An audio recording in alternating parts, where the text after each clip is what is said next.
All right, everyone. Thank you for joining us with another episode of Lens with Design Advanced Design. Today we have a special roundtable with three wonderful guests: Spencer Nugent, Kevin Bethune, and Jasmine Kent. Thank you so much for being here to talk about diversity in design. And as everyone knows that all of us designers live in a design bubble, and we sometimes feel like issues that happen in real life don't affect us. But despite being as progressive of an industry as we might be perceived to be, the design industry, like many other industries, still have a long way to go. And so we're really excited for you to join this conversation around this wider systemic institutionalized issue on diversity in design. Um, so I'm going to hand things over to our guests, and they're going to tell you a little bit about who they are and what they do. And then we're going to start kind of talking about the subject of this lack of diversity in design. So I'm gonna hand things over to Jasmine first, and then after that, we'll give Kevin the floor, and then Spencer. Hi, everyone. My name is Jasmine. Currently, I work at Under Armour, where I'm a sportswear apparel designer for their run category. So I design apparel head to toe for men's and women. Did you want me to go back into all the way back from undergrad, or just talk about what I do now? Sure, that would be wonderful. Oh, okay.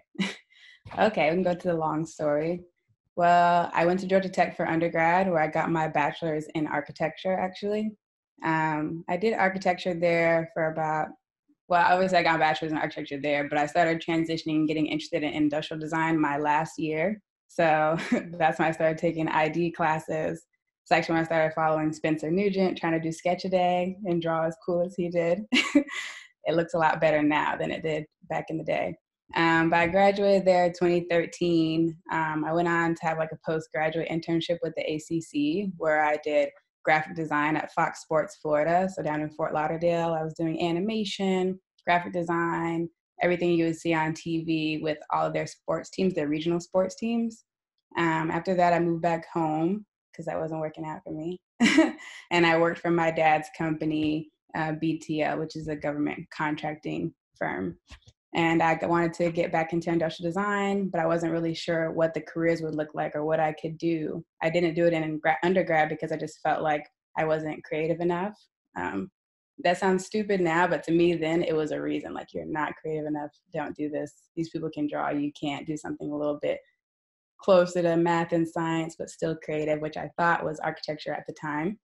But I went to the IDSA National Conference when I moved back home, and it really opened my eyes to all the different things you can do as an industrial designer. And to me, it just felt a lot closer to the consumer with the different products that they were making and the process that they had as industrial designers. So I applied to NC State and got in, and that's where I got my master's in industrial design, and I graduated in 2018.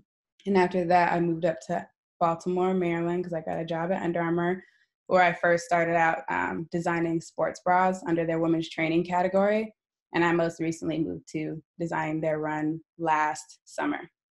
So that's my long story. All right, Kevin. All right. Hello, everyone. My name is Kevin Bethune. I'm the founder and chief creative officer for Dreams Design and Life, and we're a think tank based in Redondo Beach, California. We collaborate with businesses big and small to just understand where there are opportunities for growth through a strategic design, human-centered lens, as well as going deep on specific design outcomes that fit within that context, that strategy that we are working on together. And we go deep on industrial design, ethnographic research, and a few other deep design capabilities.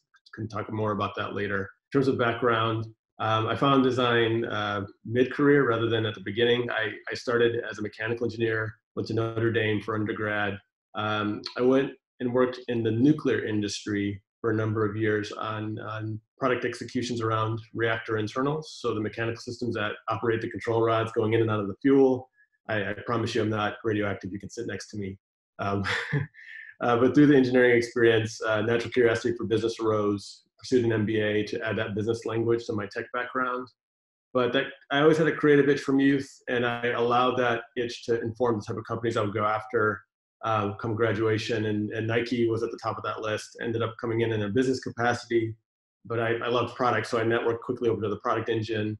And that's where my eyes were opened around the power of design and how it commingled with other disciplines. Had the fortunate opportunity to find mentoring opportunities under the mentorship of Dwayne Edwards with the Jordan brand. He mentored me through a couple of my first footwear designs, and one door led to another. And through that process, I actually soul searched my way out of Nike. I went back to school for industrial design, pursued another master's to really solidify that creative foundation. And as I was finishing, I met a small group of players where we saw this opportunity to really bring our disciplines together to help unlock multidisciplinary innovation. And so we started working that way together, helping clients, big and small, and ended up getting absorbed by the Boston Consulting Group. This was like an early movement where consulting players were interested in getting design capabilities under their belt to be a more integrated partner for large enterprises. And so we grew an incubator from like the 6 of us to roughly 1,000 people by the time I left. And 1/3 of that was design, really participating in a strategic as well as a functional way. And 2 years ago, decided to start my own practice after getting so much exposure on the BCG platform on different industries.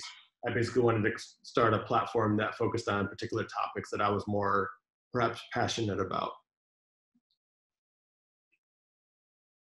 And Spencer. So, I'm Spencer. Most of you know me as the guy who started ID Sketching and Sketchaday, which is true. I have been an industrial designer since, I guess, school. Well, I went to school in 2001, 2002. Oh, no, sorry, my bad. 2003 in Utah. Not very diverse. Came here because of family and religious commitments at the time. A lot's happened since then. Married, divorced, got kids. And so, like I said, a lot of you know me for drawing, but I fancy myself as an all-round creative. I build furniture, I prototype, I CAD. My last job was to kind of build experiences that we could rapidly prototype and test, as far as service design to UI to hardware components to figuring out logistics in businesses. So that was a great experience for me. As far as the career goes, I actually wanted to be a math major in school and met a friend who did industrial design. He showed me what he did, and I thought, this is it, let's do it. And my father growing up was a chemist and business person, but he was also creatively inclined, and after work he would paint and draw. So that's kind of where all of us children got our exposure to art, but I never thought I could do anything with it until I saw industrial design, and everything kind of came together. That creative tinkering side, that artistic expression, problem solving, which is core to mathematics, of course. And so did that, worked at Astro Studios for a few years. Then 2008 happened and we all had to figure out what we were doing. So I started my own business with a friend of mine, John Mullenkemp, designer at GoPro, or principal designer there now. And we did that for a few years. So we focused on the front end of industrial design for a bit, lots of sketching, research, visualizations, all the way up to production and implementation. So at a certain point, just felt like we needed more experience. So we parted ways. I went into the corporate world, as did he, by way of a startup. So similar to Kevin, getting exposed to a lot of different functions and parts, if you will, to the product development process really quickly. Realizing the balance between the business's needs, your own personal interests, and the customer, and trying to find the balance to create successful products. So that was kind of my master's experience, if you will, being just thrown in the deep end and having to kind of learn on your feet and move forward. So now, since left that smart home company, and I'm doing my own thing, still trying to figure out exactly what it is. Like I said, I'm kind of an all-around creative, but I do consult and do design work, and also still involved in education as well.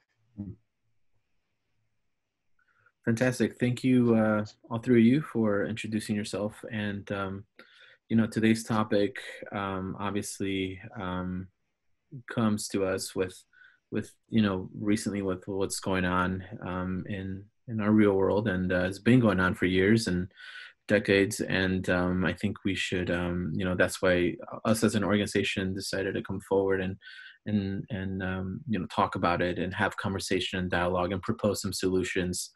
So we're going to just kind of, start this conversation and go from there. This conversation of the way that we framed it was diversity in design. And, I'm going to give the floor to all three of you, whether you feel, if there is diversity in design or if there's a lack of diversity in design. And I would love to hear, your upbringing in design and education from undergrad, and what you noticed, because I think all three of you come from different upbringings and went to different institutions. And then we can start sharing that, and I'm going to start integrating questions from our audience as we go. And then we'll be straight up, we'll be honest and as transparent about everything. So thank you. Diversity in design. I'm going to give the floor over to, we'll start with Kevin. I think, Kevin, you have a very interesting, upbringing, since you attended University of Notre Dame, which, I attended not as a student, but as an educator. So I would love to hear that and your perspective on that. No doubt. Thank you. So I spent the majority of my childhood in the Downriver Detroit area, actually. And I sort of always expressed a creative volition through drawing, creative work or whatever. But when it was time to think about where to go to college and what major and these kind of things, coming from a middle class background, and as much as my parents were sacrificing to be able to just send their kids to college or even think about college and all the financial burdens that would entail, the notion of design was just so remotely far away. It felt like in the zone of just merely art, and there was no perception that you could find a pragmatic job in it, at least where I was sort of navigating. It was, most of my neighbors were from big auto, and it was, either you're a business person or an engineer for big auto. That was the two pragmatic paths. And for me, because I like to draw, and the intersection of science and math, those interests were sort of there for me. That commingling led me to really pick the more pragmatic path around engineering as sort of the first step in career. So design was a very distant notion, even when I was navigating Notre Dame. I think I barely ever walked by the industrial design area. I lived in Morrissey Manor, which is right by the architecture building, so I could see the architects actually visibly working in their studio. But my circumstance warranted 4 years. Get your 4 years done, and you got to get a job at the other side. There's no 4.5 or 5 year. You got to get done and out. And I remember the architecture program being 5 years, and that sort of already just sort of excluded the option of being able to even do that. So that's just maybe my early start to thinking about how design maybe fit or didn't fit into my worldview at the time. Yeah, I would love to hear Jasmine's perspective on kind of going through school. I guess going through school, I had the same experience each time.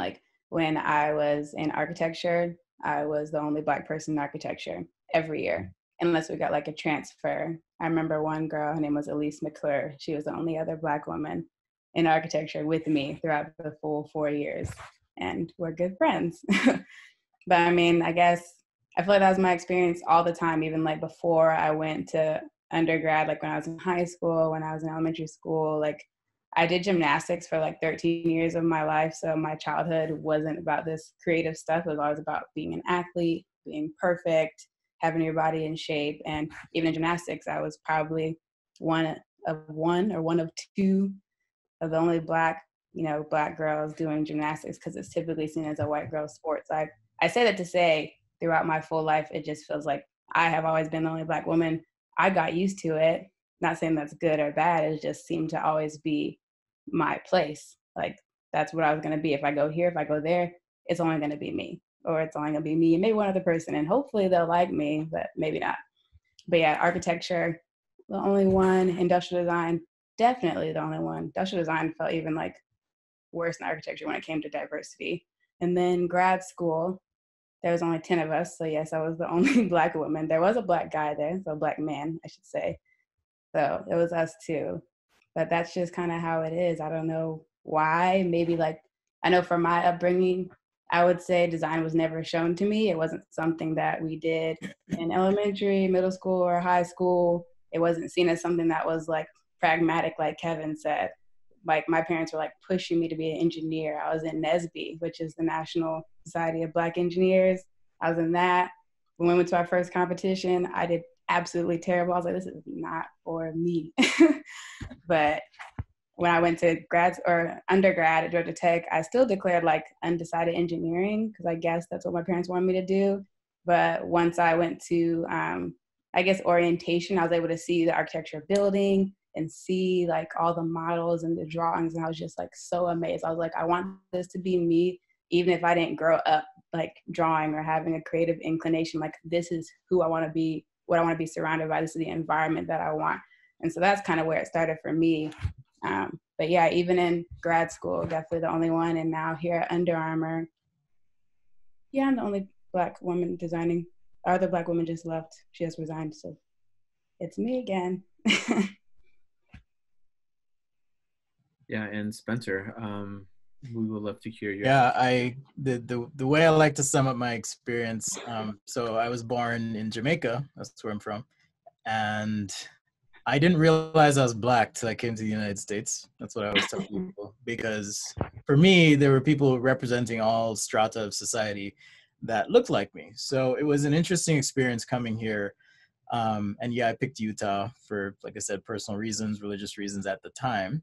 And it made sense. But at the same time, I found myself in a desert of Blackness, if you will, and culture, frankly. This one's really deep, and I don't think we have time to really delve into this idea of internalized racism, even where you kind of question your own identity because no one looks like you around you in your profession, so you then take on the traits and characteristics of the people around you, because I feel it's in human nature to you go into a room and you try and identify the people that look like you. When I would go to China for work, I would always try and find a Black person. Oh, okay, there's someone like me. I'm safe. I'm okay. There's something comforting about that. So not having that in school always put me in a heightened state of awareness about myself. And you could say there was an underlying anxiety about everything.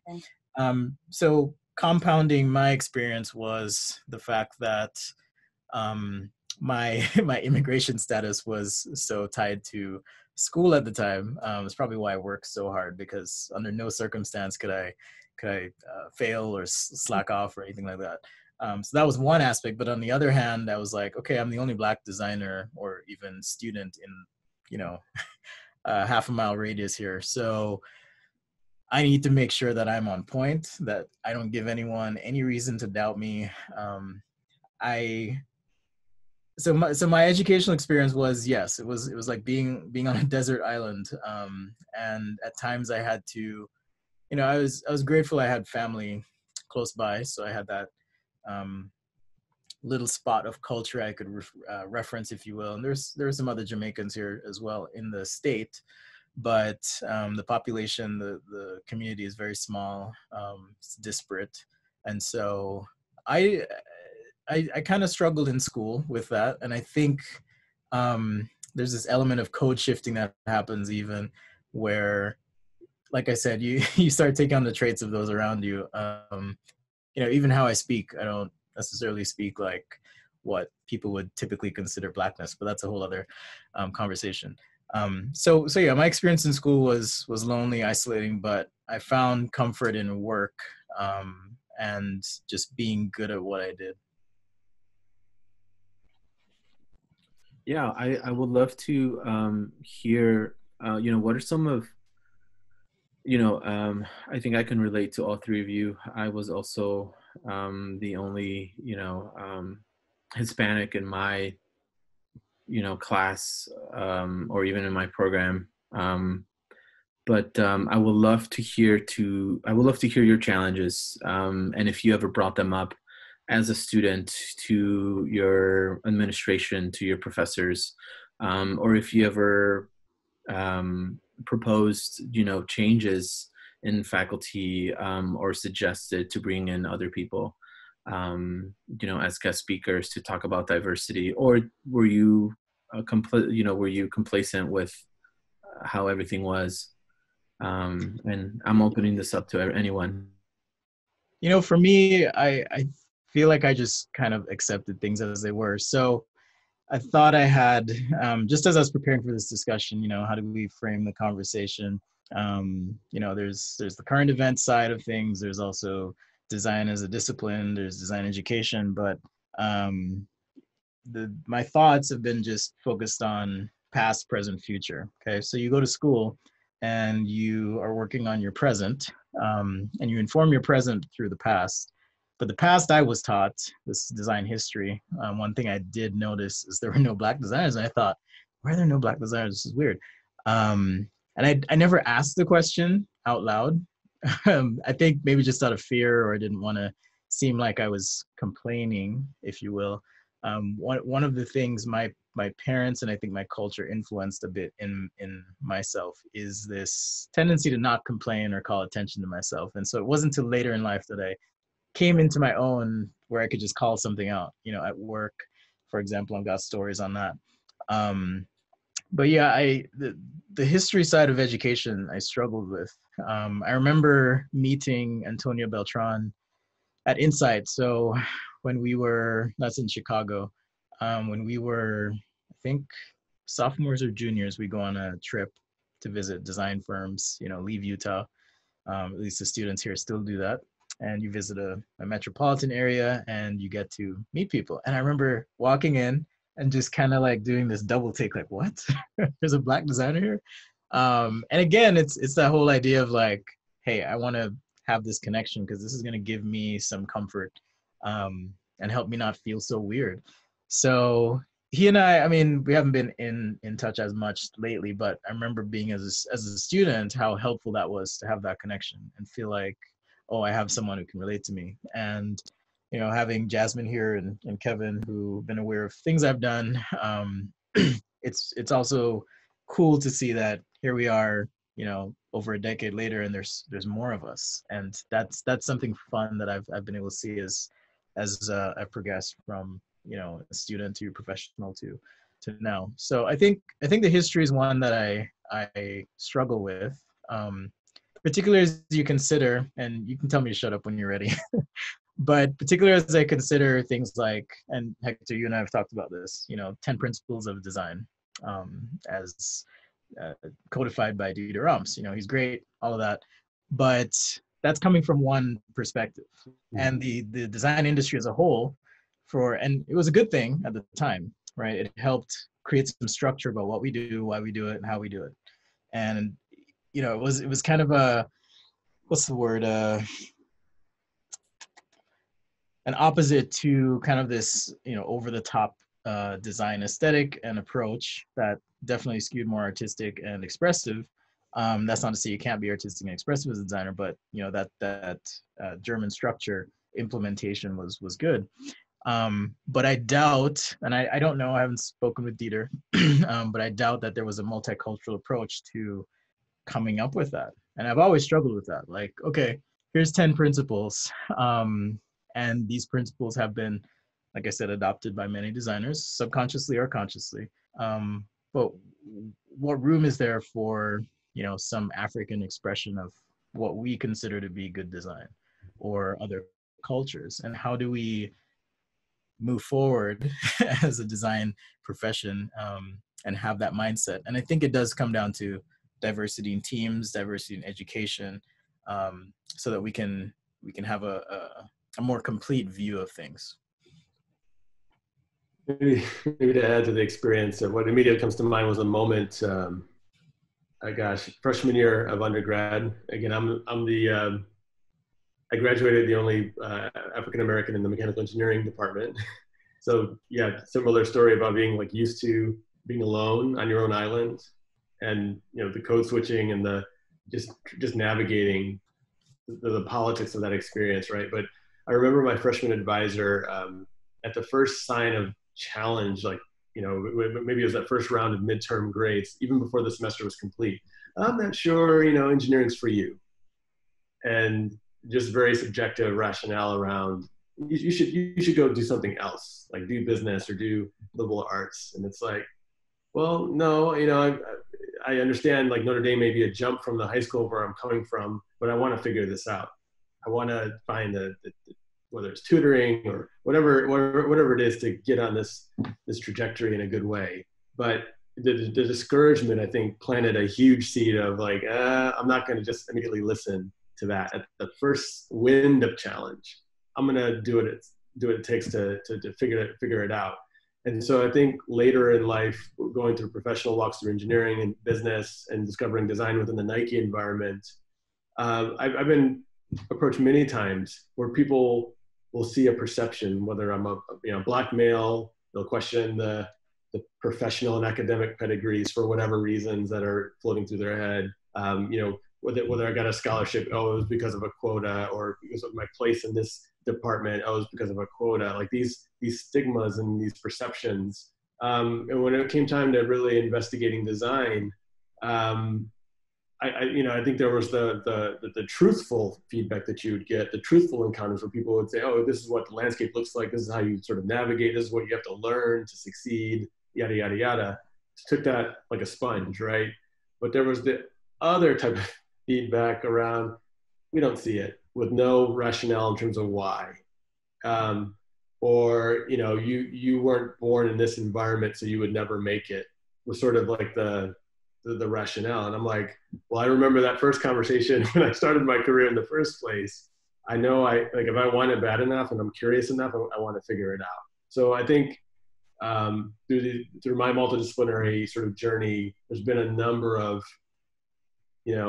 gatekeepers, I should say, or naysayers that might have expressed their take on me in very questionable ways, where it sort of leads to the conversation back around like, hey, the current environment, we're disgusted, we're shocked, we're devastated by some of the things that we've saw so vividly over recent weeks, which, that's a whole conversation of what to do about that, right? But there's also this other stuff that I think we've all experienced as well in the places where we spend a lot of time, whether it be academia, whether it be the workplace, that we also need to talk about. These threads of sort of overt and covert supremacy that have inhibited our progress as a diverse sort of community that can participate in the realm of design and innovation. I'll stop there before I go. I'll go for a second. I think the original question was about, did we question anybody about diversity in design throughout school? Something around that.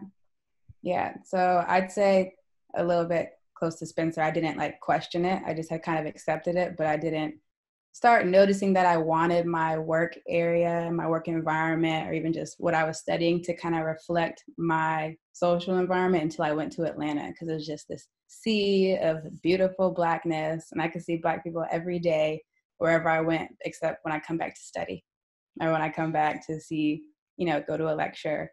And that was the same thing that I started seeing at NC State and stuff. And I think through design research, that kind of gave me agency to like just advocate for diversity, because, we always start with design research, like, what are the design insights? Who are we making this product for? And for me, that was my opportunity to find Black people, Black women, or just underrepresented groups in my design research to come back with, which would typically challenge those around me, because I feel like a lot of times we surround people who look just like us. So if I'm around, my white male and female counterparts, they're finding those same white female male counterparts for their design research, whereas I'm looking for people that look different, that look like me.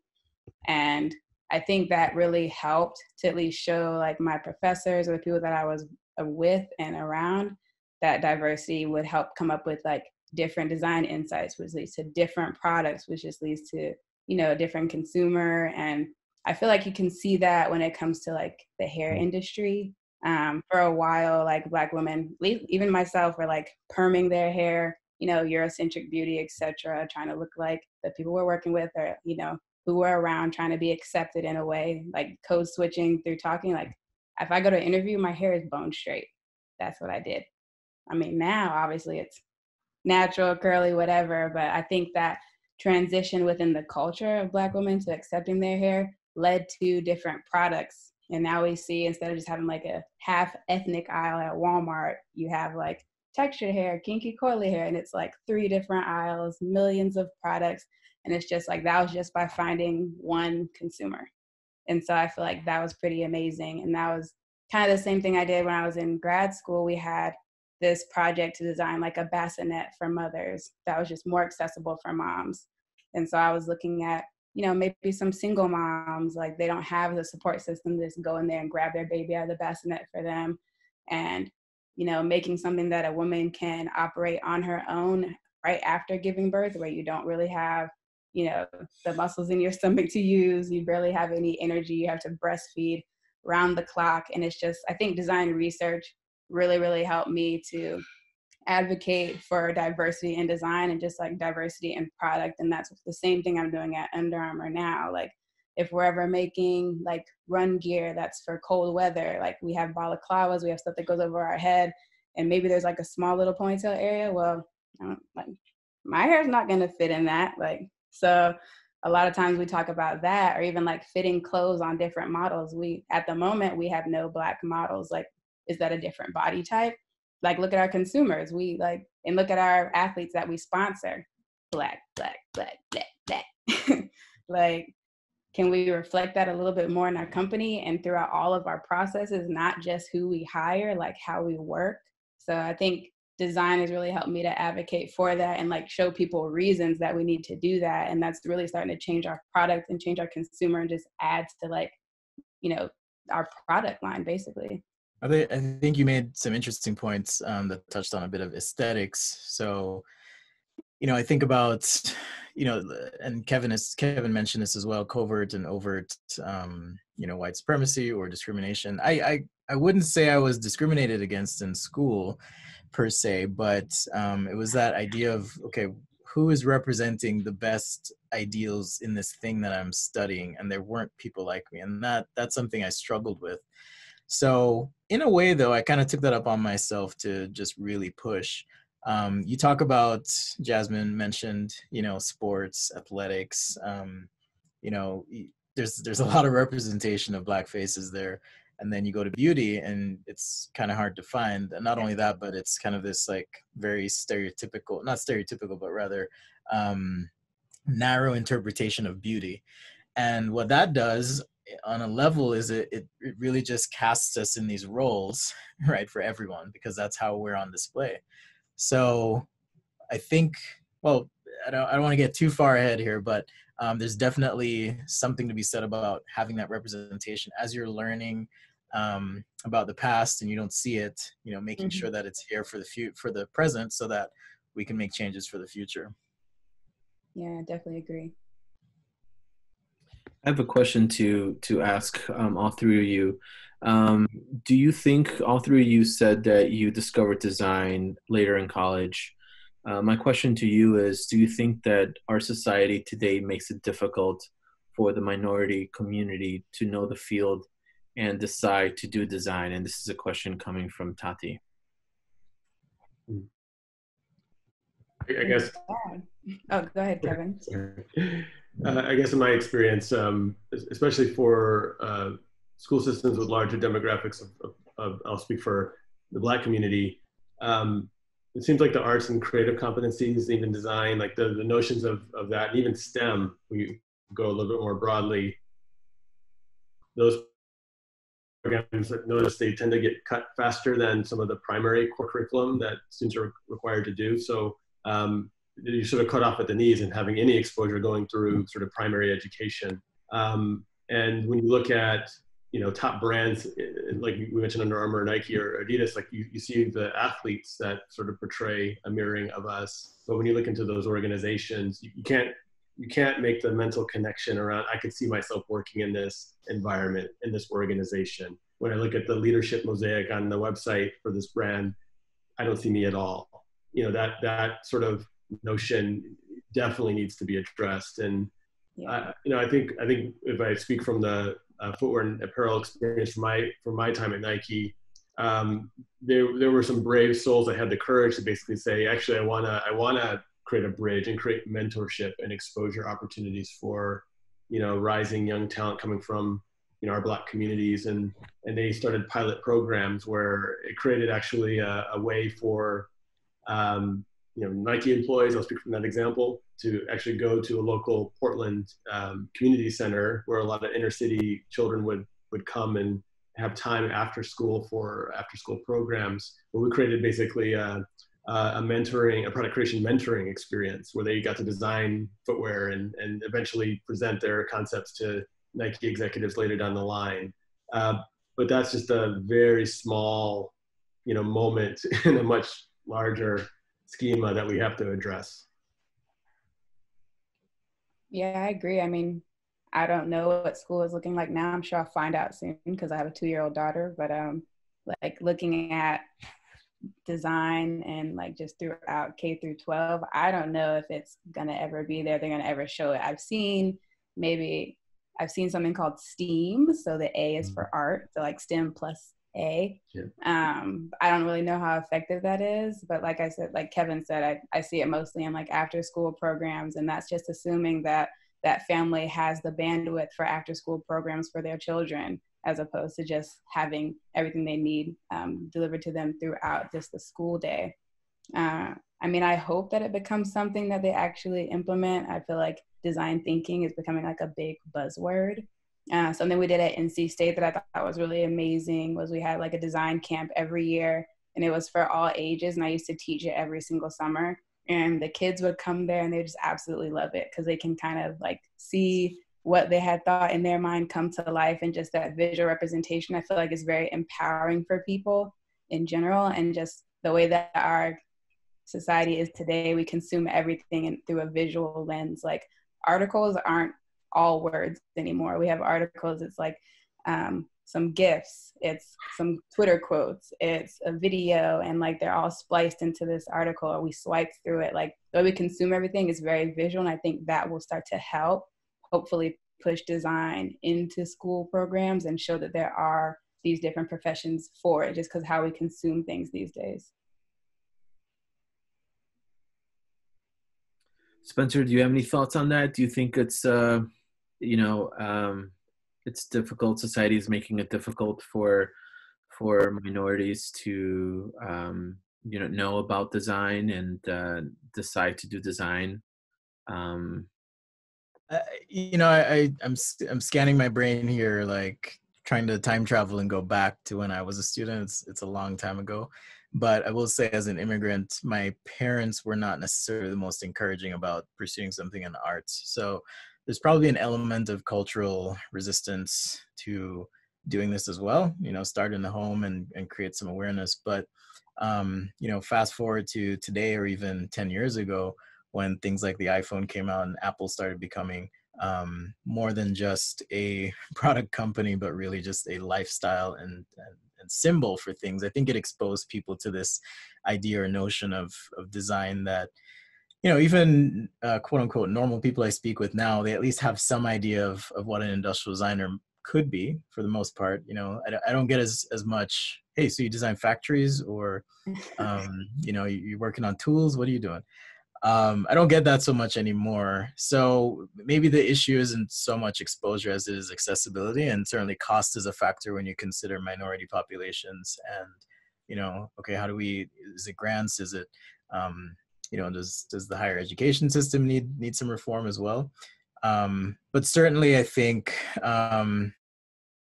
leading the charge by mentoring younger students or those interested in design is something I'm committed to, and I've opened myself up to more lately. And I think that's where we can make an impact and some changes. But to answer your question, yes, design is not the most visible thing or valued at times in companies. And so, that's also a struggle as well. It's like, yeah, I want to maybe do this thing. That's my passion, but am I really going to be making an impact here? Maybe those are questions you wrestle with later in your career, or as you're studying and you realize, oh man, this might be a lot harder than I thought. Here's a question that's being asked by Anonymous. Have you ever faced discrimination in the workplace? And if so, how have you resolved it? So here's how I'm going to answer that question. So I posted on my personal feed. It was like 2 days ago or yesterday, I don't remember. But it was an offshoot of a conversation I had with my sister. Now, I mentioned I didn't realize I was Black till I came to the United States, and that's because that was my first experience with me questioning my worth and place, and also trying to understand why someone was doing something that I perceived to be just odd for no reason. So I'm trying to think of which example to give you, but I mean, there's little things like I'd be walking by a car and you could hear the sounds of the locks closing, because obviously I'm a threat, right? Which I'd never experienced in Jamaica. I mean, that wasn't the thing for me, probably because of where I lived, but also, we all look alike. So it's not a matter of, I don't know, but I guess my point is that experience makes you question, okay, was it because I'm a man walking by, or is it because I'm a Black man walking by? Did they do that with all the white people? When I built my house, custom home, and it was a nice one, and people would come by and I would be inside the door and they would and I would answer the door. There was this kind of confused look on their face, and they would go, is the owner home? And I'm like, yeah, that's me. So just things like that. But my point, and I'll get to your question here, is there's almost this silent trauma that a lot of minorities bear. And if you've ever interacted with someone who's gone through a traumatic experience, abuse, that kind of thing, there's things that trigger. Like, I know people like to make fun of trigger warnings and all that, but there are instances, circumstances, and conditions that can cause you to relive those traumas. And it's not so much that as a Black person, a Black designer, I'm always questioning or rather assuming that someone's malintentioned when they make a comment or look at me funny or whatever. It's the fact that I have to constantly question if that was the case, because there are instances where I've had that overt racism outside the workplace that then make me question myself in the workplace. So when you go work corporate or for a studio, whatever, there's healthy competition, right? You're trying to balance the needs of your business, your customer, and what you want to see ultimately as the outcome. And if you're having to question your ideas or your approach to things, it's extra work that you have to do that someone like a white male may not have to do. One experience I had, I was in a meeting and we were working on this product, and this product was supposed to be, intelligent and more advanced than the previous version. And so I had this idea. I was like, hey, wouldn't it be cool if the product, responded to the presence of a physical person or a human, based on proximity, so that it conveyed some level of intelligence. And in that meeting, I was dressed down and told the idea was stupid. And why would I ever do that? And it was just like immediate. And I was like, whoa, this is weird. So fast forward a couple months, I'm in another meeting. Some of the same people are there. And there's a guy in the meeting. He looks different than me. He's Caucasian. And he pitches the exact same idea, right? So I'm sitting there. I'm just waiting to see what happens, because I remember that was my trauma. I remember. And I'm sitting there and everyone's just like, oh, that's so great. That's fantastic. Let's do it. How quickly can we get the engineers to do this? Hey, can you commit to having this done in 4 months or whatever? I'm like, what is going on? Like, this is exactly the same thing. Now, the part is, or the hard part rather, is I don't know, and I don't know if I'll ever know, if that had to do with the fact that I'm Black, either in an overt or covert way. But the reality is, my reality and a lot of people's reality is, you question yourself, right? It's taken a lot. It's taken work to build my skills, but it's also taken work to build my confidence and to be able to overcome these hurdles that are constantly placed in my path because of those past traumas, because of being called the N-word, because of, just all these things that happen. I'm triggered right now. I'm sorry. Have you had a similar experience, Jasmine? Yeah, please go. Yeah, I mean, that's why I was saying at Under Armour, I started off as a sports bra designer and I ended up moving to the run team. It wasn't because I just decided one day I wanted to make run apparel. It was because I wasn't able to fully realize myself as a designer and learn from my design manager because of whatever I was dealing with every day. Looking back on it now, yes, I feel like it's discrimination. It was unconscious bias, maybe even intentional bias. And what I did was I went to HR a lot, like obviously at first questioning myself, like, what can I do to make her confident in me? What can I do to make her, feel like I'm on the same level as her? What can I do to help her to listen to me or help her feel like I'm listening to her? It was just like lots of talks with HR about how can I be better, because at the first time it was like my first corporate job. Like I had worked with startups as an intern and obviously done other work before, but it was like, I guess everyone kept labeling it, oh, it's your first corporate job. It's going to take time to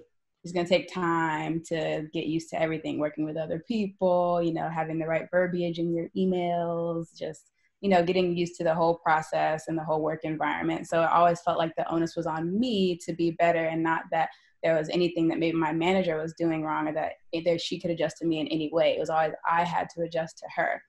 And it got to the point where it was just, I don't know, it got to the point where there was just patterns I could see. And that's when I started to feel like this is not my fault. Like I would be excited about something and take initiative and like show her some work or some sketches. And like, she would assume I had an attitude if I was talking like, with too much energy.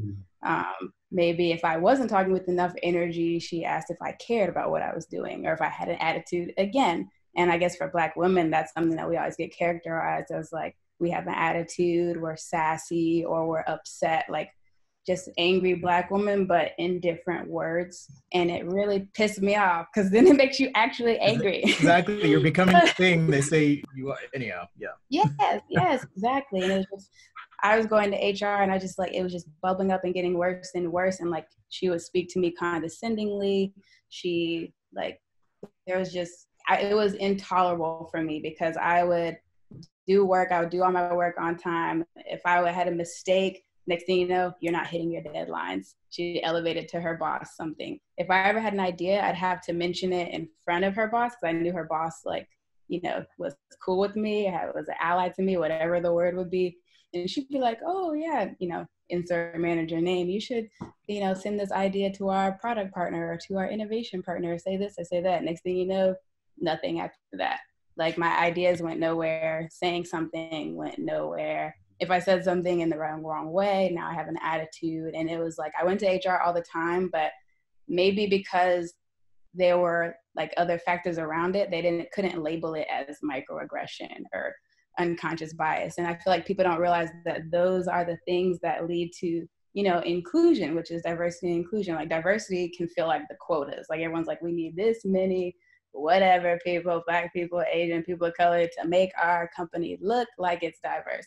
But inclusion is like actually being able to have a voice. And then I feel like there's another step of just like belonging. Like I know I can voice my opinion here, whether it's right or wrong, or an idea, whether it's good or bad here. And people actually listen to it and like latch on and like kind of dissect it or help me out or like add on to it. And it was just, I kind of felt like, yeah, I'm here, there's diversity portion, but there's like, I'm not getting listened to, I'm not being mentored. I could be just like a throwaway, like, why am I here? So to me, I applied to a whole new job because HR wouldn't help me. They kept saying it was maybe my fault. Then they got to her, it was like, okay, yeah, she is kind of difficult, but if you can do this, that would help her. Like, no, she's a manager. Managers have to be people persons too. They can't just design. Like as a designer, the more you go up, you start designing less. You have to be able to empower people below you. And that was something that they didn't take on and try to help make her do. And for me, it was a situation I couldn't be in anymore. So, I mean, I overcame it by leaving it, but that's just a point that I think is really important because companies have to realize that those microaggressions and those different biases, those things they have to be able to see to be able to hold everyone accountable for their portion of like, this diversity and inclusion that they want to be a part of their culture. I'm going to piggyback off something Jasmine said, which is to say, you want to avoid becoming this thing. Like in my case, I have this fear of being perceived as this angry black man. So a lot of times I'm trying to manage my emotions and just keep it in check. Again, not so much lately. I've just been like, whatever. This is how I am. This is how I feel. Here it is. So there's kind of like an outside work experience that relates to the inside. So maybe something people are watching may understand, may not understand, but I got pulled over a few months ago, I think. I was going through a school zone, I know. Anyhow, wasn't paying attention. So I got pulled over, and I mean, I don't know if you can relate to just the wash of like adrenaline that goes through your body and cortisol as you're like stressed out of your mind. But I sat there with my palms up and my license clutched between my thumb and my palm here, and the officer comes around. I got everything ready so that I didn't have to reach for anything, right? Mm-hmm. And this will make sense in a sec. I was managing, watching my behavior, emotions, everything, even my breathing, how I move my eyes, everything, because I'm just thinking this could be it, and he comes to the window and he says, "Oh, you don't have to do that." And I'm just like, mm-mm. So my point in telling you this is, in the real world, I have to manage my body. I have to watch how I place my hands, how I speak. Am I too close to someone? Because we saw with, I think her name's Amanda Cooper, right? The woman in New York, who weaponized her privilege against this man who was making a complaint. That's like a nightmare scenario for me. So how that translates to work and other things is, and again, I was having this conversation with my sister, and I'll pass this to Kevin because maybe you can relate to some of these experiences, but this idea that I'm constantly having to read the room. I'm constantly having to check everyone to make sure that I am not becoming those things that they think I am. I'm not a beast. I'm not, this angry man who's going to hurt them. I'm not trying to steal something. I'm actually going to do good work, right? I'm charging a fair price. Pricing is another thing we can talk about in design, something that I've observed over the years and struggled with at times. Am I charging too much, or maybe they don't value me because they're not willing to pay? I've had people skip out on payments after they discover who I am. So there's just things like that I've had to deal with. So I'll pass it to Kevin. No, now I'm triggered. Triggering everyone today. No, these stories absolutely resonate. And I like the articulation around overt outside, covert inside the workplace. And I was in situations where there might have been a leadership change or a shift in momentum around a given initiative, and maybe I was put in charge to drive something, but I was shrouded in an environment, a cloud of subjectivity where certain parties you would literally undercut. Like you could hear someone would let the Freudian slip of a conversation that happened away from me that I wasn't a part of, where unfair feedback was shared. Or it might be another situation where you're navigating, the interview process, and people aren't really honest with their constructive critique, or very clear on what the success criteria is. So you're literally playing a guessing game. And when you do get the logic is actually irrational, where it's like, oh, the things you did weren't from this place, so that doesn't really matter. I'm like, well, actually worked on reactors, nuclear reactors, kind of difficult. Oh, well, this is harder. Like, okay, now you're being irrational and you're discounting like volumes of work experience, professional training, the mentorship and professionalism that I was able to achieve through certain chapters, the way you're coming about it. Like we can have tactical, concrete feedback on like what success criteria is and how you build those capabilities. And I'm all about doing that. And in many cases had to work for free as a second or tertiary, sort of side hustle to show and prove and show evidence. Like your feedback is irrational against the evidence. And so it just got to a point where over time I had to make a personal commitment to say, you know what, it's either going to be with you or without you, but I'm still going to do what's necessary. Yeah. Thanks for sharing, Kevin. Spencer, to kind of piggyback off what you said, someone for myself who's an educator in design education, I feel like sometimes people look at me differently because I'm not dressed in a polo shirt or wearing khakis or wearing a tie, and they don't take me seriously because I don't fit into this molded, professor looking type person. And it's really funny whenever I do come across people and they find out that I'm an educator or professor, and I love the reaction that they get, um, because I feel like I can just be myself. I don't have to look like someone to fit that person or to fit that, that mold of what a professor is, or whatever title you are, or I have to look like someone else. And that I've seen that happen a lot. I've been pulled over. Just one time I got pulled over. I was picking up my brother who played Division I baseball, picked him up from the airport, and in the back seat he had his duffel bag and he had his baseball bats. We got pulled over and I was wearing a hoodie and joggers, and he was, comfortable because you're in, going through airport, and he was wearing hoodie and joggers, and got pulled over, and they put us against the cars and they laid out all our IDs on the trunk. And then when they saw my ID that I worked at the University of Notre Dame, they were like, confused. They were just like, and, they were like, we're looking for gangbangers, blah, blah, blah. And I was just, it was the most disturbing and most disgusting thing I've ever been through. Um, then they checked my brother's ID. They found out that he's a Division I baseball player. And so everything started to make sense. And I was just so traumatized that we have to, we can't be ourselves, that we have to dress like a certain way to fit our title, and things like that. So I think more importantly, you can't change your skin color. None of us can. So there's an immediate casting based on that appearance. They thought, oh, there's no way you own this vehicle, or there's no way you should be here. This idea of sense of place is another one.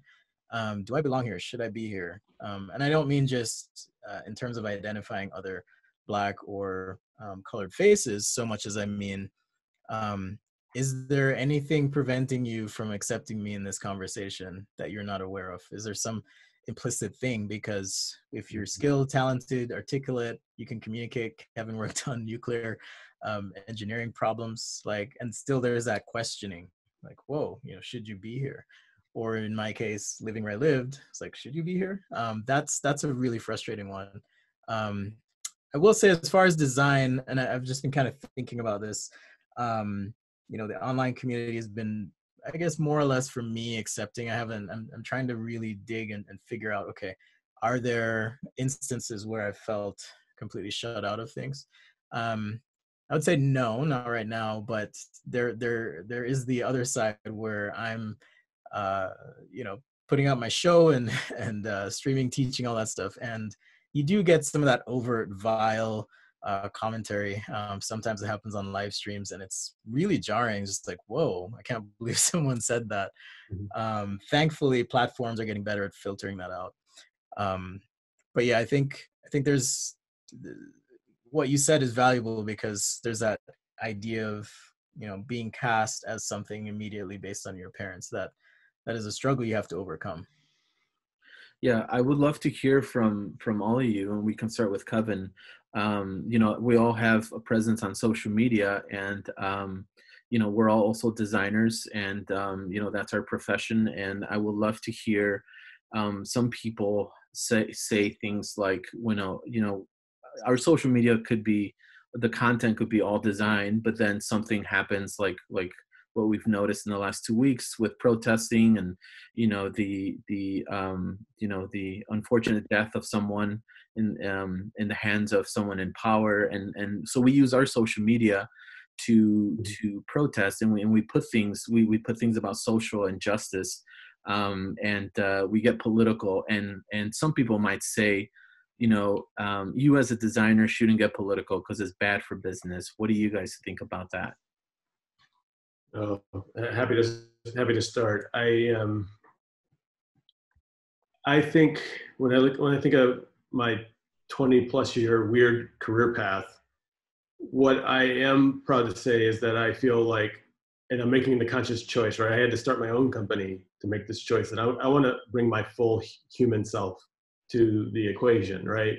And apply that to needs that are actually, emerging in the market. We're in a society that is shifting the value criteria of what our customers think about, our audiences think about. It's constantly shifting. We've seen so much change, and that would have taken years in the last handful of days, right? And when I look at how institutions, enterprises have been able to respond to some of those things, or continue to allow certain systemic issues to continue to play out the way that they have, leaving huge demographics of people out, leaving them out, or exploiting or disenfranchising. Like, there's tons of human need to be solved for. And I almost feel like design has helped empower me to be a servant leader / advocate to be able to affect change. Like, I'm coming from a personal story where there was pain, descended of slavery, the overt encounters that have happened to generations before me, my family and my parents and myself, and then how that translates to covert experiences inside, academia and the places that I've worked. Right? These things are real, and I want to bring my full human self, because I think these things not only inhibit my own personal safety and experiences, but when I look at managing a business and helping other businesses be successful, the notion of relevance is super important. If your leadership team, if your boards, if your VCs, if your investors, if your teams don't mirror the world, you're going to quickly become irrelevant. And you can't be complacent. You always have to be willing to adopt new approaches, new people with new sensitivities from different cultures, perspectives, racial understanding, right? Because it all translates to how do we serve our fellow human being with empathy and compassion. We have to understand, we have to mirror what we're serving. Yeah, I can go off of that. I feel like this is not even a political issue, but people being killed by police is a human rights issue. Like, a political can be like, how much should we tax the rich, or how much should we tax this middle class, or should we cancel student loans? That maybe that's political, but I feel like this is not. And just to echo Kevin, like, you have to be relevant by representing the culture and what's happening right now. Like, I feel like the brands that resonate the most, they are in tune with the culture. And for me, as a young person, I'm 28, I'll be 29 in a week. I feel like Black people lead the culture. Like, that's just how it goes. Like, and if we're not looking at that, if we're not following that and being relevant and relating to that, then what's the point? Like, what are you doing? Especially as sports companies, we have athletes, and like, I feel like sports just overcome like a lot of barriers, whether it's like sexual identity, location, age, anything, like just having that common goal is why sports are just so sacred to me, and why I love it so much, and why I'm in that industry. And I feel like if we don't use our voice or brand or whatever platform it is to continue to reinforce that common goal, that we're all human, we all deserve this, we all deserve the opportunity, we all deserve this and that, and just using that to like find equity, not equality, but equity, then I think we're doing ourselves a disservice, and design really has power. And I feel like for me, when it comes to social media, like, I have my own personal page, and you'll see that it's a bunch of activism stuff for my daughter. And then I have, like, I guess my brand page that I kind of barely pay attention to. Maybe I should a little bit more, but I just feel like social media is just a powerful tool. And if we don't design to help people, then what are we designing for? I mean, it's interesting. Oh, sorry. I just think, what's the point? It's been an interesting journey for me. Started with this little experiment of teaching people online, which turned into a really big thing. 300,000 on Facebook, 60 to 70K on Instagram, and 100 something on YouTube. And the reason I mention that is just to share the weight on my mind sometimes, where something may happen personally, and there's times where I've kind of breached that divide, like Jasmine talked about, having personal and professional fronts. There's times when I've done that, but this for the most part, I've tried to avoid being political at all, because to me it's always been about the design. But this week I felt like the issue isn't even political, like you said. It's about decency, and again, this theme of past, present, future. The past certainly influenced, I think, the history of design, right? If there were equal opportunity in the past, if my people weren't subjugated for hundreds of years, if we weren't taught to be subservient to white masters overtly and covertly through different mechanisms and schema in society, like these things are interlaced and woven in society, chances are Dieter Rams could have been rolling with some black dude, and they came up with stuff, and here we go. And then I wouldn't have any issue with it. But it's been interesting questioning these principles, for example, again, going, is this really me? And how do I now weave my voice and my culture into the things I do? So anyhow, back to your question. I decided I had to say something. I just had to speak up, and I did. I tried to do it in a way that, again, focused on not the political left or right, but more so right or wrong. And, is this something we're willing to just accept? And at the same time, even though we all have platforms and we have this reach, I didn't feel like additional steps. Diversity was mentioned earlier, and inclusion. Okay, so as a design community with platforms and reach, what are we doing to include these diverse voices? I don't know if any of you are on any boards that are influential within the industrial design community. I'm not personally, and I struggled.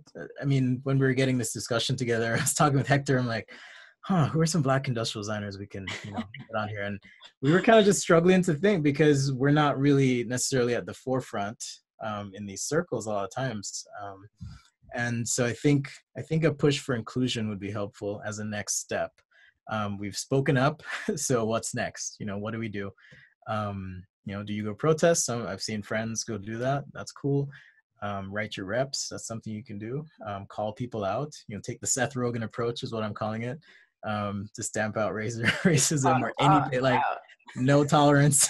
It's like, anyhow, you can go look at his page if you want to see that. But I think the next step for me is, okay, how even myself as a minority, how can I include people that are maybe have questions about design, that look like me or don't look like these, the mainstream white Eurocentric designer. Yep. No, just a quick add. This is just scratching the surface. There's so much needed, clearly, from this conversation. But event that we held last week, just for people's FYI, and it's inclusive of industrial design, strategic design, UX. There's an organization called the Design Management Institute. If you go to dmi.org, I'm the board chair of that design society, if you will. It's a nonprofit. But the president of DMI actually is a Black woman, Carol Bilson, who was doing a lot of the design thinking, strategic design notions that people talk about today. She was doing that as a first Black design executive 10, 15, 20 years ago. At very prominent, enterprises. So DMI is led by Carol, and we have, a diverse collective that we're coming together. We just started this annual series of diversity and inclusion by design conferences, where we try to have at least a conversation. It's just beginning stages, but it's just one example of these emerging conversations. And I have an ad as well. I just feel like if you're a company or a person or a brand and you monetize off a certain culture, you should be invested in that culture's problems as well as their victories and their celebrations. I mean, at Under Armour, we have like lots of things we call moments that matter. So we have Pride product lines. So we'll have shirts that are really celebrating the LGBTQ community. And we have International Women's Day. We'll do that throughout all of our products. We even have Black History Month. So we'll do that throughout shoes, t-shirts, whatever it is. Like we monetize off these moments. And if we're going to do that, then we should be invested in those same groups that have issues that are like dire to them. So I feel like at this moment, it's not about being political. It's about being invested in our consumer and the same things that we want to monetize off every single day. And that's just really important to me. So we have Black History Month. So now that needs to be Black Lives Matter. Yeah, I do have this a couple more questions, and we'll start to kind of package this and wrap this up. But should we just strive to be great, Black, Hispanic, Asian, etc. designer, or can we just strive to be a great designer overall? And this is a question asked by Ishia. What do you guys think about that? I know for me, like I said, I would say the last 2-3 years is when I've really started to embrace my culture a lot more in how I do things. And maybe it's not apparent on the surface with the products and things that you guys see, but I've really tried to dig deep and see if I can make some connection between who I am at my core, which by default is influenced by your upbringing, your surroundings, your culture, even your identity. So that's something I've tried to do, but at the same time, I don't think of myself as, hey, I'm trying to be the best Black designer out there. Like, that's not it. I mean, that's a given. That we are who we are. Like I said, I can't unzip my skin suit here and masquerade as a white person for a day, although that would be interesting. I can't. So it's just inherent to everything I do that there is an effect, if you will, from all these cumulative experiences that I've had in my work. Yeah, I agree with Spencer. I feel like you should be the best designer that you can be. And the designer for you is different from designer for me. Like, society will still see me as a Black female designer. If I get some award, I might be the first Black female designer. But Muhammad Ali wasn't trying to be the best Black boxer. He's trying to be the best boxer in the world, and he beat everybody. So I feel like you need to define designer for you and take in all those different things that Spencer said, your upbringing, what matters to you, what makes you unique, your artistic style, your aesthetic, everything. Because for me, what matters is Black culture. What matters is being a mother. What matters is my hair texture. What matters is how I see and live in this world. And those things are definitely embedded into Black culture. But I don't have to be, labeled as Black designer, this and that. I definitely identify as Black, call me Black designer all day. That's fine, but don't box yourself into, I need to be the best of the Black designers or Hispanic designers or this and that. No, do that for all designers. Be the best designer you can be. So when you get to the top, they see all the different things that made you, and they'll appreciate all those things, and they'll see why they were important. And I think those things will trickle down, hopefully. Agreed. Past, present, future. If we kind of play on that some more. I mean, I think the values that I try my best to represent in the work that I do come from a lived experience as a Black man, right? I want to be my full self and represent my full realities. And I think it's definitely tuned the convictions that I carry, but don't put me in a box based on what you see and what you think about me. I'm gonna live to my values. I want to continue to be that lifelong curious person. I think that I encourage this for everyone to be that lifelong curious person. Learning doesn't stop at school. Don't let school be the place where you stop being creatively, curious, but also experimenting against that curiosity, and not just shooting in the dark with your experiments. There's some conviction within each and every one of us that we have to be better at listening to. This is not, your career path is not the brand that you work for. Your career path is not the school that you went to. It's not the stepping stones that you can check off on a list. It's your career path. You have to take ownership of it. You have to have some sense of a future vision for yourself and figure out how do I curiously and experimentally sort of navigate toward that fuzzy North Star. Not to say that you have to have all the answers, but at least you're tracking, you're taking ownership and license over your career. I encourage that for anyone that I come across. I'm gonna bounce back to something Jasmine said way earlier, but it's just been stuck in my head, this diversity inclusion thing, and maybe this is my own deficiency here, where I didn't quite envision the big picture. But an experience came back to me from my professional career. I was in a meeting. We were working on this product, it was security related. I don't know if you've seen the Ring police surveillance network that they put together with the doorbell cameras. It was similar to that for a competitor. And we were, barreling along. They had done research. So a group of white designers did white research, built a white product. And I'm sitting in this meeting and they're like, yeah, wouldn't wouldn't it be great if we got a cop in the app? You know, you had a neighborhood representative. I'm like, so I'm sitting in a meeting. I'm like, excuse me, have you guys talked to any minorities about this? Because that's a nightmare for me. I don't want a cop knowing anything about me, where I am, what I'm up to, because I'm just saying that's like just a major trauma. And everyone looked at me like I was confused, right? Super confused. So this idea of inclusion is important. And I think moving forward, now that we're talking about the present and the future, I think moving forward, what I'd love to see for design is more inclusion, right? Is having those voices at the table to say, you know, be even a gut check on your initiatives, ideas, whatever. It doesn't mean that, you know, automatically because you're Black or a minority, you're qualified. It's just we need. I think there's some value here to having a gut or reality check, because when we don't include, we design in silos. And if anything, COVID-19 and everything that's happening, it's been a beautiful thing to see the world come together for this issue. We're all connected. You know, me, myself, and I is not going to cut it moving forward.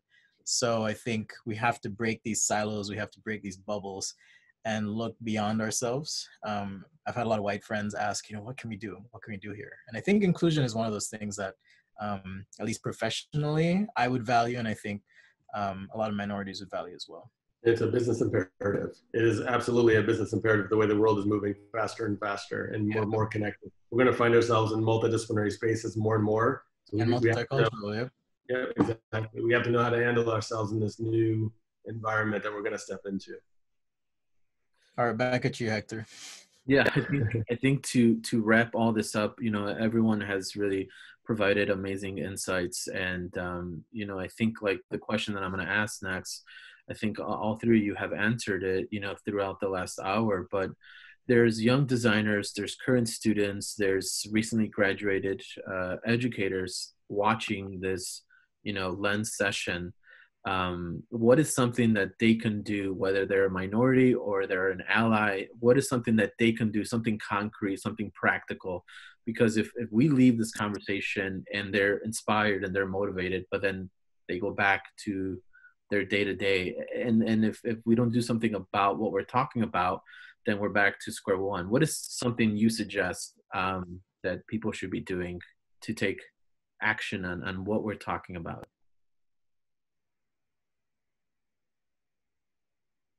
I think one thing people can do is definitely just create these spaces for the minorities and underrepresented people to have like a voice and to really like connect. I know for me, diversity and inclusion, I feel like white people aren't going to make the space that I want for me. I feel like I am. Even like people of color aren't gonna make the space for me. I'm Black. Don't lump me in as people of color. I'm Black with a capital B.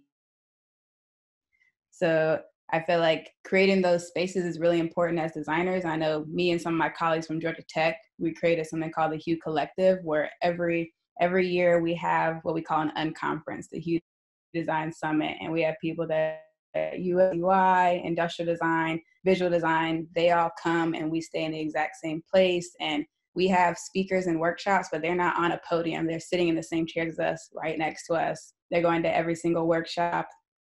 We're having like fireside chats, and then we're going to a room and eating together. Like we're creating that belonging aspect where everyone feels safe to talk about work, talk about what's on their mind, talk about politics, talk about anything. And I feel like that's the space that I've felt I have like fit in the most ever. Like I feel safe there when it comes to anything. If I want a mentor, I can find it there. If I want a friend, I can find it there. If I want a person that I can collaborate with me. And it's something that I created with my Black friends, and we created it for ourselves. So it's like, sometimes it's hard for me to tell an ally what to do, but something I've learned to do for myself is create the spaces I want to see, create the things that I want to see, and just add, you know, an extension of that is create the world that I want to live in. And that's why I love design so much, and why design can really impact diversity, inclusion, belonging, all the words, because we have the ability to create and to make, and we know that we can do that. I would say I want all my friends, allies, beautiful humans out there to become hyper aware. I've been at times criticized for being sensitive about, again, these little traumas that we have to bear.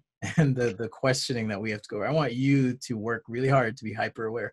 It doesn't mean coddling. It doesn't mean doting on us, like, little caretaken whatever creatures. But it's just be aware of those things and stamp it out amongst your peers. If someone's telling a joke or making a comment in the professional workspace, stamp it out. Say that's not funny. Take the Seth Rogen approach. You're not having it. You're done. Cultural memes that become ingrained in our society that then enable people to feel confident enough to kneel on a man's neck for 8 minutes and 46 seconds until he dies. Right? I don't believe that the officer woke up and he was just that way. I think there was a learning process. I have kids. I take it. I don't know if you have kids, Kevin, but Jasmine mentioned as well. And I can tell you what, when they're born, they come out just full of love and acceptance, and they don't, I see adults say, oh, I don't see color. And I call bullshit on that, because you do. Because that's what you're teaching your kids.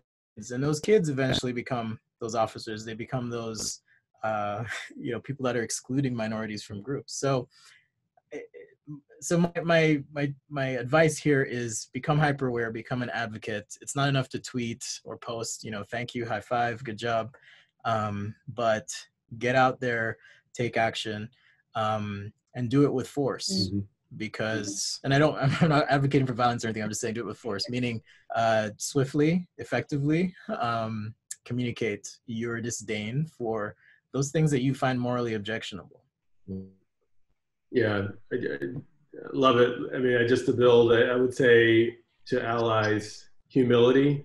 And I've seen a number of social conversations around, oh, I want to start coaching. I want to start coaching people to enter my world. And it's like, actually, what kind of got us here, I think we now are in a place where we need to question some of these systemic issues, these systemic threads that have been too long-standing across the course of time. Some of that needs to be dismantled and re-engineered for the better, to be more equitable, inclusive, and the like.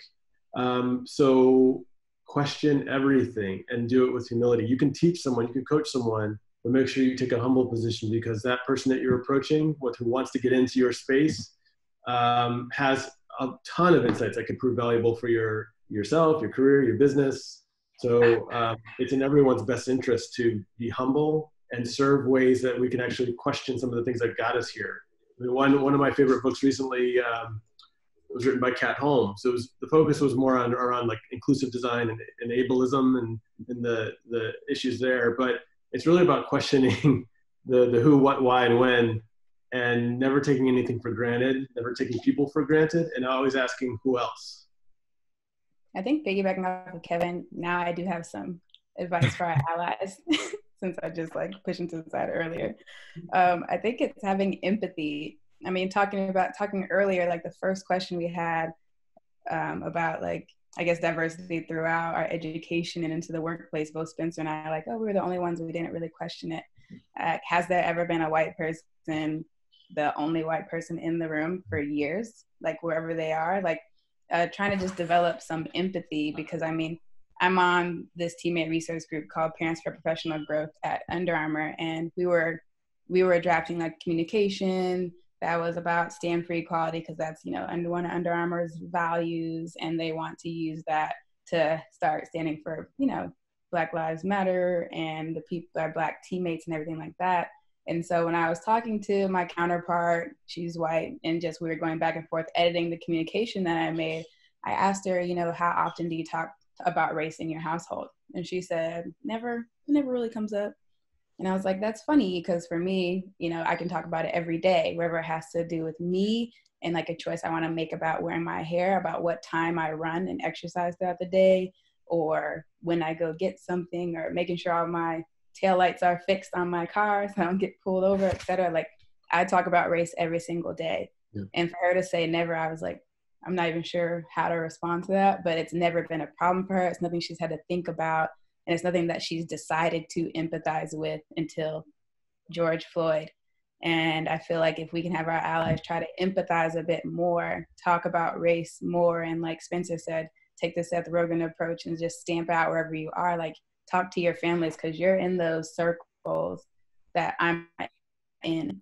I can't talk to my white parents, grandparents, etc. But I want everyone to understand we're not so far removed from slavery, Jim Crow, lynching, that lynching era. That was like just terrorism against Black people.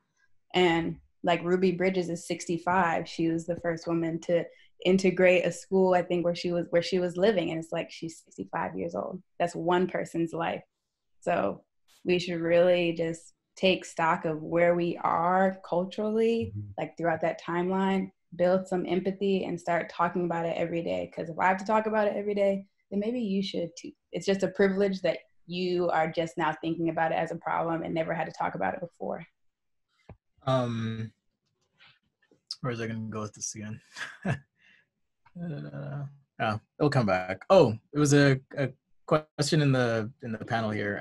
Someone mentioned this idea of research, which I think I kind of touched on with my little anecdote about the crime situation and not really consulting someone. So I'd say the question was essentially, how do you approach things like a diverse research user group without seeming like you're after a quota? And I think just right now, just speak up enthusiastically, say, hey, here's a blind spot we might want to consider based on who we're selling to. That's one way to approach it. We want to make sure we have the data representing our real customer base. So using the right language can help, I think, those business partners that you're working with realize the value you're trying to create by speaking up. If you just say, hey, we need a Black person, they might not understand. But if you can approach it from a business value proposition and the benefit to the consumer ultimately, then you can kind of wedge your way and create some space for inclusion.